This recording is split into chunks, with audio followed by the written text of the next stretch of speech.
She's moving beyond that. She's dealing with her work. She's the mother of two wonderful small children. She's taking care of them. She's involved with her family, and so she's trying to begin to put this behind her, and hopes that she can continue to do the important work that she does on behalf of India here in New York. ऐसा पहली बार नहीं हुआ है कि भारत के VIPs और bureaucrats को America की बदतमीजी का सामना करना पड़ा हो। लेकिन क्या कानून के नाम पर ऐसा दुर्व्यवहार जायज है? क्या ये है अमेरिका के कायदे कानून कि किसी महिला के साथ खतरनाक अपराधियों की तरह सलूक किया जाए और उसे खूंखार कैदियों के साथ हवालात में रखा जाए? इसके अलावा जिस तरह एक महिला राजनयिक जिसे अंतर्राष्ट्रीय कानून के तहत विशेष अधिकार हासिल है, उसकी निर्वस्त्र तलाशी ली गई। इस वजह से संसद से लेकर सड़क तक लोगों में उबाल है। The way she was handcuffed is not a right way. They should have gone to the house and do it systematically, dignified way. But the handcuffing in a school doesn't. America में बेजा कानूनों का हवाला देकर बदतमीजी करना कोई नई बात नहीं है। चाहे बॉलीवुड सुपरस्टार शाहरुख खान हो, पूर्व राष्ट्रपति एपीजे अब्दुल कलाम हो, राजदूत मीरा शंकर हो, या फिर संयुक्त राष्ट्र में भारत के सदस्य हरदीप पुरी। भारत की इन तमाम बड़ी बड़ी हस्तियों को अमेरिका के शक का शिकार होना पड़ा है। याद रहे, एनडीए शासन में जब जॉर्ज फर्नांडिस रक्षा मंत्री थे, तब एयरपोर्ट पर उनके साथ 2 बार बदतमीजी की गई। पहले साल 2002 में और फिर 2003 में। इसके अलावा वहां सिख समुदाय के लोगों पर गोलियां चलाई गई और ट्राई वैली यूनिवर्सिटीज के स्टूडेंट्स को हथकड़ियां लगाई गई। अमेरिका की इन हरकतों पर उसे यकीनन कटघरे में खड़ा किया जाना चाहिए। उत्तर कोरिया के नेता किम जोंग उन के अंकल चांग सोंग थाई को मौत की सजा दी गई है। किसी जमाने में उत्तर कोरियाई सरकार में बेहद ताकतवर रहे चांग को राजद्रोह और भ्रष्टाचार के आरोप में ये सजा दी गई। 2 साल पहले किम जोंग उन ने अपने पिता के निधन के बाद उत्तर कोरिया की सत्ता संभाली। तब से ये घटना वहां सबसे बड़ी राजनीतिक उथल पुथल मानी जा रही है। तमाम देशों ने इस घटना की कड़ी निंदा की है और इसे उत्तर कोरिया हुकूमत की क्रूरता का एक और उदाहरण बताया है।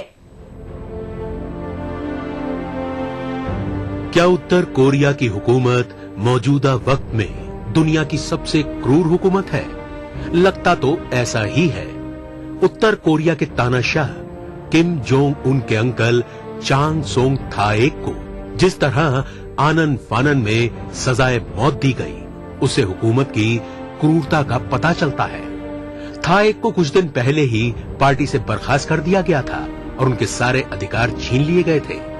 उन्हें सरकारी बैठक से घसीटकर बाहर निकाला गया। एक बयान में उन्हें बेहद घटिया, विश्वासघाती और देशद्रोही करार दिया गया। थाएक के अलावा उनके 2 साथियों को भी मौत की सजा दी गई। ये घटना बताती है कि उत्तर कोरिया की हुकूमत किसी पर भी भरोसा नहीं करती।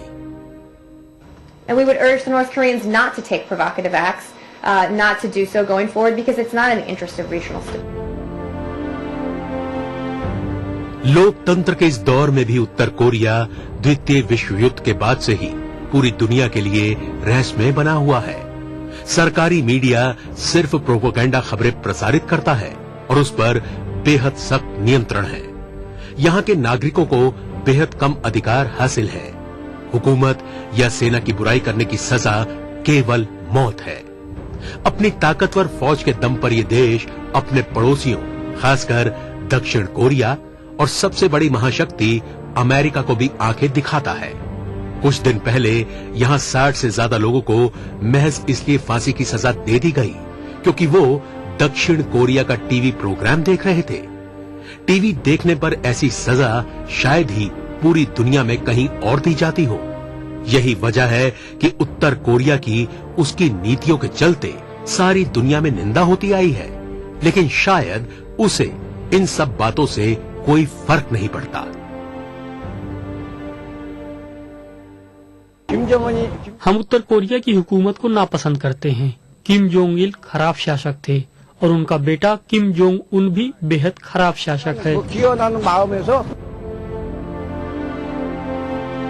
उत्तर कोरिया में भले ही गरीबी और भुखमरी दस्तक दे रही हो, लेकिन वो लगातार अपनी ताकत बढ़ाने में लगा है। सैन्य बजट पर बेतहाशा खर्च करने वाला ये देश कभी मिसाइल परीक्षण तो कभी किसी और वजह से लगातार पश्चिमी देशों के निशाने पर रहता है।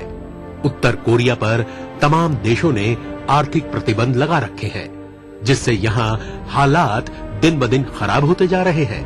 लेकिन हुकूमत इससे पूरी तरह बेफिक्र है। दुनिया भर के देश भले ही तरक्की की रेस में बहुत आगे निकल चुके हों, लेकिन उत्तर कोरिया के लिए वक्त का पहिया ठिठक गया लगता है। अब वक्त है एक छोटे से ब्रेक का।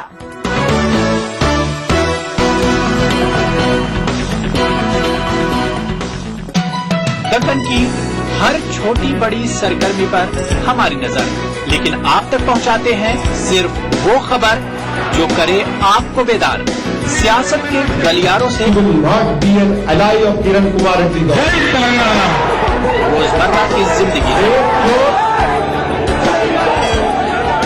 दक्कन के गोशे गोशे से आप तक खबरें पहुंचाता दक्कननामा, रोजाना शाम 6:30 बजे। गर फिरदौस बरुए जमी अस्त, हमी अस्तो हमी अस्तो हमी अस्त। जम्मू कश्मीर के हर वाकये और हर पहलू पर ईटीवी की नजर। देखिए ईटीवी उर्दू कश्मीर रोजाना शाम 7 बजे और सुबह 7:30 बजे सिर्फ ईटीवी उर्दू पर।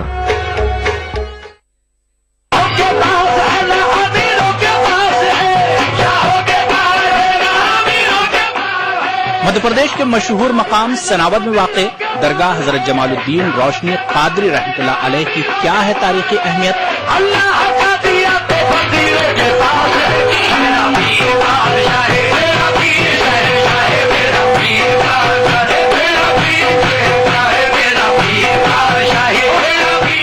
देखिए प्रोग्राम बारगाहे अकीदत में बुध की रात 8:30 बजे और जुमा दोपहर 2:30 बजे सिर्फ ही टीवी उर्दू पर। जिंदगी के सफर में सच्चाई हमारी हमसफर हो। हम दिखाते हैं वही खबर जो समाज के लिए हो आईना। गैर जानिबदारी हमारा शिवा। खबर वही जिस पर हो आपको एतबार। देखिए खबरनामा इन औकात पर। उभरते कश्मीर के अनछुए पहलू, नई सोचो फिक्र, मुनफरिद तहजीब और रिवायात जिनसे फूट पड़ते हैं कश्मीरियत के रंग। देखिए कश्मीर एक्सप्रेस पीर की रात 8 बजे और मंगल की शाम 6 बजे सिर्फ ईटीवी उर्दू पर।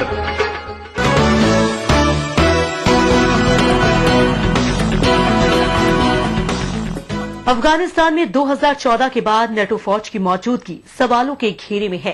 तालिबान के बढ़ते खतरे के मद्देनजर अमेरिका चाहता है कि उसकी फौज का कुछ हिस्सा यहां मौजूद रहे।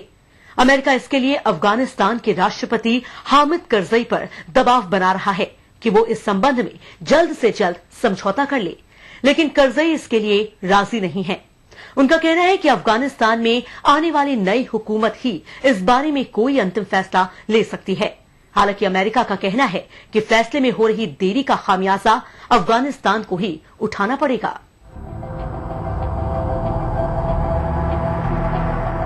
क्या अफगानिस्तान में नेटो फौज 2014 के बाद भी बरकरार रहेगी? लगता तो कुछ ऐसा ही है। ऑस्ट्रेलिया के सैनिकों ने भले ही अफगानिस्तान से अपने पैर वापस खींच लिए हों, लेकिन अमेरिका इस मुश्किल फैसले के लिए तैयार नहीं दिखता। अमेरिका जानता है कि उसके जाने के बाद अगर तालिबान यहाँ लोकतांत्रिक हुकूमत को उखाड़कर अपनी सरकार बनाने में सफल हो गया तो अमेरिका के लिए उससे निपटना टेढ़ी खीर साबित होगा। अमेरिका के अलावा भारत भी यही चाहता है कि नेटो फौज का कुछ हिस्सा यहाँ मौजूद रहे। अमेरिका ने अफगानिस्तान को मनाने के लिए भारत को आगे किया है, क्योंकि भारत का अपने इस पुराने दोस्त पर गहरा प्रभाव है। वैसे भी अगर अमेरिका की अगुवाई वाली नेटो सेना यहाँ से रवाना हो जाती है तो इससे तालिबान को अपना प्रभाव बढ़ाने की खुली छूट मिल जाएगी, जो भारत को हरगिज गवारा नहीं। वैसे अफगानिस्तान के आम लोग और वहाँ के सांसद भी अफगानिस्तान में नेटो फौज की मौजूदगी के पक्ष में हैं। Our economy is exactly related to the foreign aids, the money which is coming outside of Afghanistan. In the last 10-13 years, we weren't able to build the infrastructure of Afghan economy. So therefore, it's very important for us, because the BSAs also means good economy for Afghans, good security for Afghans, and a good way or an exit to the bright future for Afghanistan. America Karzai हुकूमत को ये समझाने की कोशिश कर रहा है कि अगर उसकी फौज यहाँ से निकल गई तो क्षेत्र के सभी देश अपने फायदे के हिसाब से फैसले लेंगे। इसके अलावा यहाँ कट्टरपंथियों का राज हो जाएगा। अफगान नागरिक शरणार्थी बनकर दूसरे देशों में शरण लेने पर मजबूर होंगे, तरक्की रुक जाएगी और अफगानिस्तान एक बार फिर पाषाण युग में पहुँच जाएगा। इस खतरे से अफगान हुकूमत भी परिचित है, इसलिए अफगानिस्तान की महापंचायत या कहें कि लोया जिरगा ने नेटो फौज के रुकने को मंजूरी दे दी है, लेकिन करजई ने अंतिम फैसला अगले राष्ट्रपति पर छोड़ दिया है। जाहिर सी बात है, इससे अमेरिका नाराज है और अमेरिकी सांसद ने कहा है कि करजई उसकी परीक्षा ले रहे हैं। बहरहाल अमेरिका को उम्मीद है कि करजई आज नहीं तो कल सही उसकी बात मान जाएंगे और नेटो की मौजूदगी इस इलाके में बरकरार रहेगी। Deferring the signature of the agreement until next year, after next year's election, would not provide the United States and NATO allies with the ability to plan for a post-2014 presence. That's of vital importance. It also puts at risk the pledges of NATO and other nations, financial pledges that were made in Chicago at the Chicago and Tokyo conferences, and it also doesn't give the Afghan people, and this is a very important component, the certainty that they need as well on their end, as they're also going into an election season. अगर America और अफगानिस्तान में अंतिम समझौता हो गया तो ऐसी उम्मीद है कि वहां 8 से लेकर 12,000 तक नेटो फौजी जवान मौजूद रह सकते हैं। आंकड़ों के लिहाज से ये तादाद भले ही बहुत ज्यादा ना हो, लेकिन आधुनिक हथियारों और तकनीक के मामले में नेटो सेना अपने प्रतिद्वंदी से मीलों आगे है। हालांकि अमेरिका ने कहा है कि नेटो सैनिक किसी जंग में हिस्सा नहीं लेंगे, बल्कि क्षेत्र की शांति को बनाए रखने और अफगान सैनिकों को प्रशिक्षित करने के लिए यहाँ बने रहेंगे। लेकिन अगर इराक की तर्ज पर अफगानिस्तान में भी कोई समझौता मुमकिन नहीं हो पाया तो नेटो को यहाँ से विदा होना पड़ सकता है। अगर ऐसा हुआ तो अफगानिस्तान में भी भारी उथल पुथल तय है, क्योंकि एक तरफ तो तालिबान का खतरा बढ़ेगा, दूसरी तरफ यहाँ पाकिस्तान की मुदाखलत बढ़ेगी और तीसरी तरफ अमेरिका अफगानिस्तान को दिए जाने वाला फंड पूरी तरह रोक सकता है, जो कि इस गरीब मुल्क के लिए काफी बड़ा झटका हो सकता है। अब वक्त है एक और छोटे से ब्रेक का।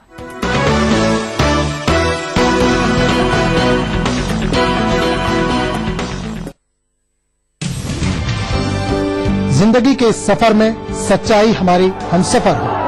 हम दिखाते हैं वही खबर जो समाज के लिए हो आईना। गैर जानिबदारी हमारा शिवा। खबर वही जिस पर हो आपको एतबार। देखिए खबरनामा इन औकात पर। भागती दौड़ती जिंदगी में खबरों की कोई कमी नहीं, लेकिन हम आप तक पहुंचाते हैं सिर्फ वो खबरें जिसमें ना है कोई जानिबदारी, ना ही सनसनी। खबर जो हर दम आपको रखे बाखबर। देखिए दिन भर की खबरों का आईना 9 PM खबरनामा।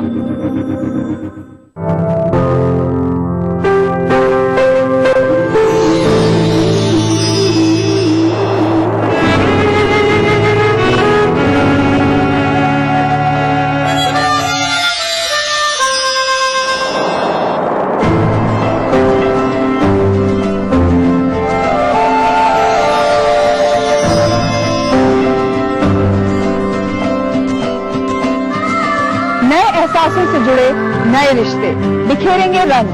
जिंदगी लाइव सीजन 5 इतवार दोपहर 12 बजे और शनिवार दोपहर 12:30 बजे। अल्लाह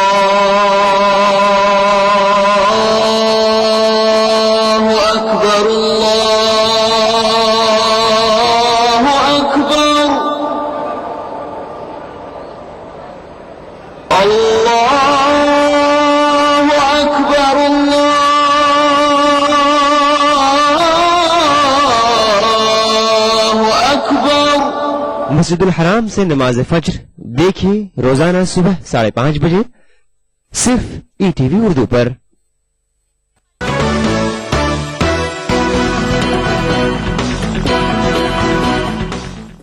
अब पेश है हमारा खास सेक्शन खबरें रफ्तार से। पाकिस्तान के भूतपूर्व राष्ट्रपति और सेना अध्यक्ष परवेज मुशर्रफ ने अपने 9 साल के शासन के दौरान हुई किसी भी गलती के लिए माफी मांगी है। इसके अलावा उन्होंने ये भी कहा कि वो अदालत में अपने खिलाफ चल रहे मुकदमों का सामना करेंगी और देश छोड़कर नहीं भागेंगी। एक इंटरव्यू के दौरान मुशर्रफ ने कहा कि मैंने जो कुछ किया वो पाकिस्तान की भलाई के लिए किया, लेकिन अगर किसी को लगता है कि मैंने गलत किया है तो मैं इसके लिए माफी मांगता हूँ। गौरतलब है कि मुशर्रफ पर देशद्रोह का केस चलाया जा रहा है और ऐसा पाकिस्तान के इतिहास में पहली बार हो रहा है जब पाकिस्तान में किसी सैन्य शासक पर देशद्रोह का मुकदमा चलाया गया हो। जापान के फैशन ब्रांड अब विशेष रूप से एशियाई उपमहाद्वीप में अपने बाजार का विस्तार कर रहे हैं। जापान की एक मशहूर वस्त्र डिजाइनर कंपनी ने चीन के बाजार में कदम रखा है और जापानी अभिनेता यूकी फुरुकोवा के माध्यम से अपने उत्पादों को लोकप्रिय कर रहा है। गौरतलब है कि यूकी जापान के television show playful kill in Tokyo के लोकप्रिय कलाकार हैं। उन्होंने शंघाई में जीयू स्टोर के उद्घाटन समारोह में भाग लिया। इस टीवी कलाकार के चीनी वेबसाइट वीबो पर 8 लाख से ज्यादा फॉलोअर्स हैं। यूकी के प्रशंसकों की टिप्पणियां चीनी लोगों के बीच उनकी लोकप्रियता को दर्शाती हैं। यूकी की लोकप्रियता जापान, चीन और भारत को आपसी संबंध सुधारने में मदद कर रहा है। न सिर्फ कलाकार बल्कि खिलाड़ी भी एशियाई देशों के साथ संबंध बेहतर करने में अपना ताउन दे रहे हैं। 2 बार GP world champion Jorge Lorenzo ने अपने लुभावने प्रदर्शन के जरिए आसियान देशों के बीच दोस्ती को बढ़ावा देने का काम किया। ये बात गौरतलब है कि जापान के कई मशहूर ब्रांड मोटर स्पोर्ट्स और रेसिंग के साथ जुड़े हैं। जीयू स्टोर के उद्घाटन के मौके पर तकरीबन 50,000 से अधिक उत्साही युवाओं ने इकट्ठा होकर मोटर स्पोर्ट्स और संगीत का आनंद लिया। थाईलैंड में चुनाव आयोग ने कहा है कि अगर सभी राजनीतिक दल सहमत हों तो 2 फरवरी को होने वाला चुनाव टाला जा सकता है। फिलहाल विपक्षी डेमोक्रेटिक पार्टी ने अभी तक कोई फैसला नहीं किया है कि वो चुनाव में हिस्सा लेगी या नहीं। उसकी मांग है कि चुनाव से पहले राजनीतिक सुधार किए जाएं। चुनाव आयोग का कहना है कि हम चाहते हैं कि सभी राजनीतिक दल किसी समझौते पर पहुंच जाए। थाईलैंड में अभी भी प्रधानमंत्री यंगलक शिनावात्रा के खिलाफ प्रदर्शन हो रहे हैं, लेकिन इससे बेपरवाह शिनावात्रा चुनाव की तैयारियों में जुट गई हैं। अब पेश है हॉलीवुड और ग्लैमर जगत से जुड़ा हमारा सेक्शन ग्लैमर अपडेट।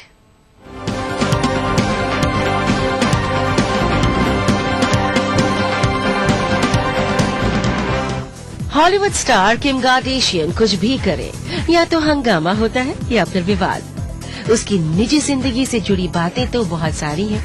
उसका एक पहलू सोशल लाइफ से भी जुड़ा है और उसके तहत किम कुल मिलाकर एक समाज सेवी भी है।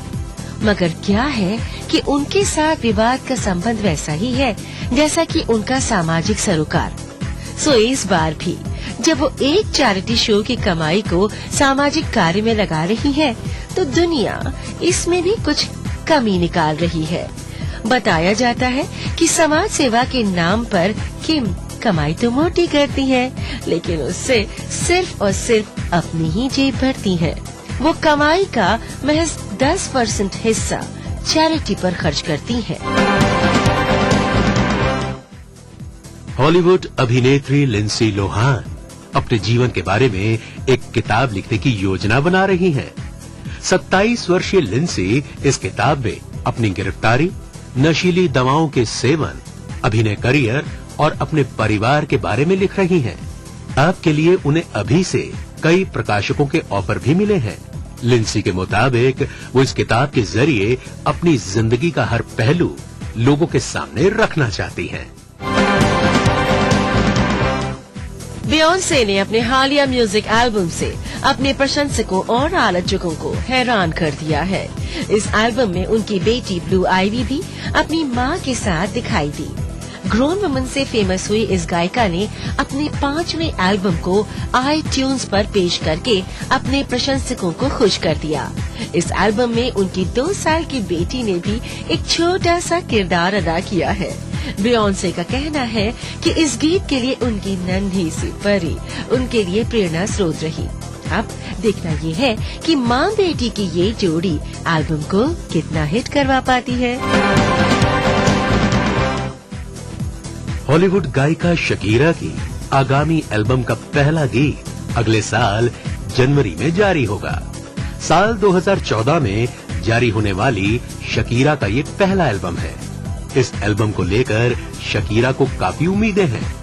शकीरा ने ये एल्बम उनके साथी और स्पेनिश फुटबॉल खिलाड़ी गेरार्ड पीक को समर्पित किया है। यूं तो पॉप सिंगर माइली साइरस अपने कपड़ों के कारण खूब चर्चा में रहती हैं, लेकिन कंट्रोवर्सी से दूर रहने वाली सेलेना गोमेज ने शायद माइली को पीछे छोड़ने का मन बना लिया है। बॉस्टन में आयोजित एक कॉन्सर्ट में सेलेना ने भड़काऊ और रिवीलिंग ड्रेस पहनकर लोगों को आश्चर्यचकित कर दिया। वैसे गोमेज आजकल अपने करियर के साथ भी लगातार एक्सपेरिमेंट कर रही है। मशहूर पॉप गायिका होने के बावजूद वो संगीत की जगह अभिनय को ज्यादा वक्त देना चाहती है और उनका कहना है कि अभिनय ही उनका पहला प्यार है।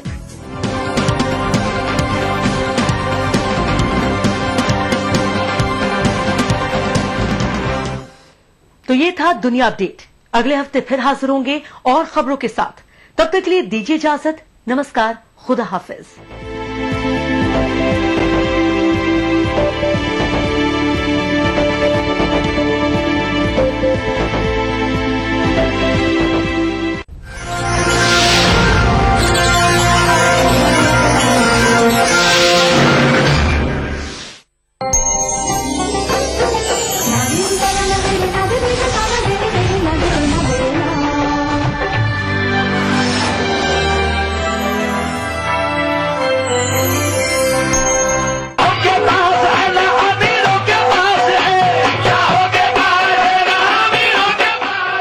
मध्य प्रदेश के मशहूर मकाम सनावद में वाक़ दरगाह हजरत जमालुद्दीन रोशनी कादरी रहमतुल्लाह अलैह की क्या है तारीखी अहमियत?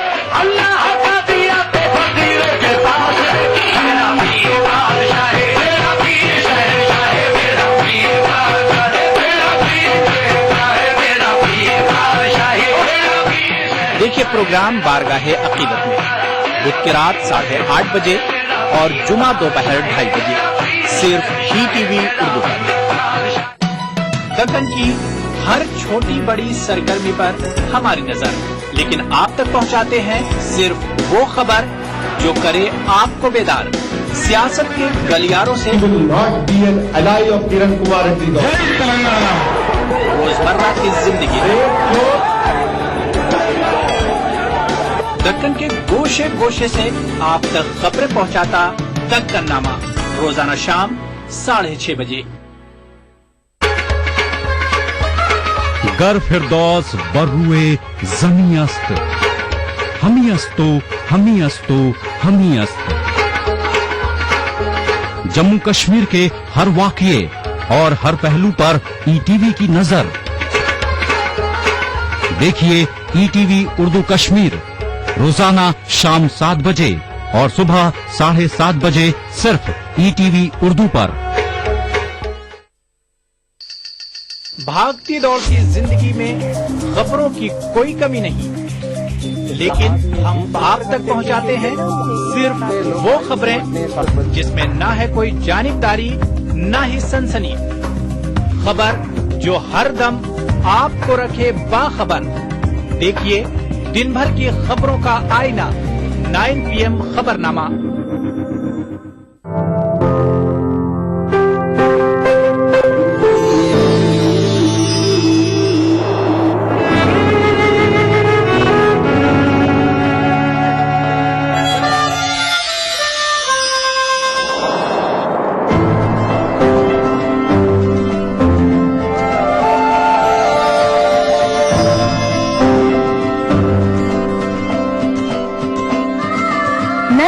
पैसों से जुड़े नए रिश्ते बिखेरेंगे रंग। जिंदगी लाइव सीजन 5 इतवार दोपहर 12 बजे और शनिचर दोपहर 12:30 बजे। जिंदगी के इस सफर में सच्चाई हमारी हमसफर हो। हम दिखाते हैं वही खबर जो समाज के लिए हो आईना। गैर जानिबदारी हमारा शिवा। खबर वही जिस पर हो आपको एतबार। देखिए खबरनामा इन औकात पर। उभरते कश्मीर के अनछुए पहलू, नई सोचो फिक्र, मुनफरिद तहजीब और रिवायात जिनसे फूट पड़ते हैं कश्मीरियत के रंग। देखिए कश्मीर एक्सप्रेस पीर की रात 8 बजे और मंगल की शाम 6 बजे सिर्फ ETV उर्दू पर।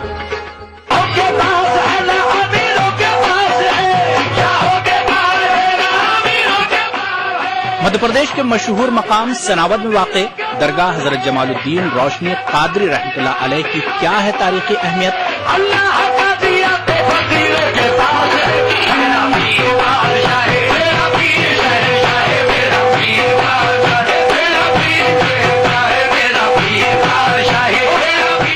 देखिए प्रोग्राम बारगाहे अकीदत में बुध की रात 8:30 बजे और जुमा दोपहर 2:30 बजे सिर्फ ETV उर्दू पर।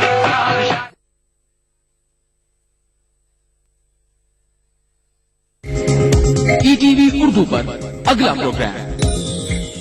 इस प्रोग्राम को पेश करने में ताउन कर रहे हैं Shri ultra red oxide, Bharat का एकमात्र जंग रोधक सीमेंट।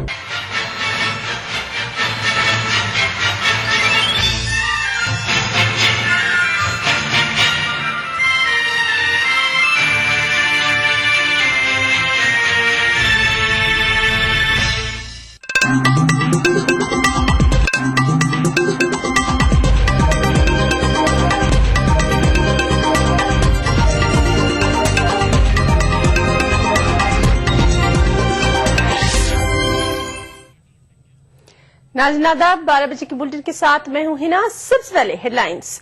केजरीवाल होंगे दिल्ली के नए वज़ीर आला, हुकूमत साजी का दावा पेश करने के लिए राजभवन रवाना। आपकी हुकूमत साजी के रजामंदी पर बीजेपी की तनकीद, कहा कांग्रेस और आम आदमी पार्टी का असल चेहरा आया सामने। राहुल गांधी की अक़लियती तबकों के नुमाइंदों से मुलाकात, अक़लियतों के मसाइल से आगाही मकसद, के रहमान खान का बयान। और Johannesburg test draw, team India match बचाने में कामयाब।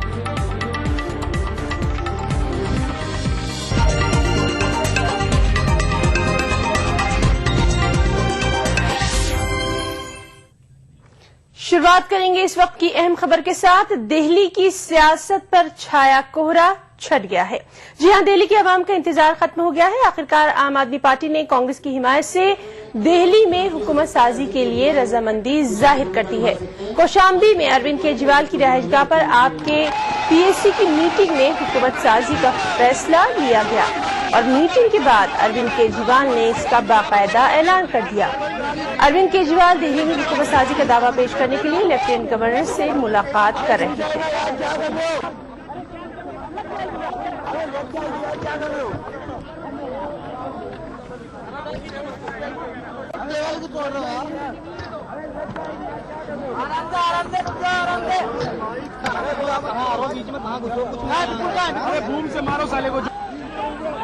दोस्तों, 14 दिसंबर को उपराज्यपाल महोदय ने दिल्ली में सरकार कैसे बनाई जाए इस पे विचार विमर्श करने के लिए मुझे बुलाया था।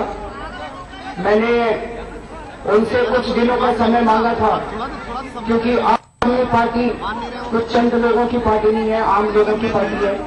मैंने उनसे कहा था कि हम लोग जनता से पूछना चाहते हैं। पिछले एक हफ्ते में हम लोगों ने वेबसाइट के माध्यम से, SMS के माध्यम से और जनसभाएं करके जनता से पूछा और जो नतीजा आया है कि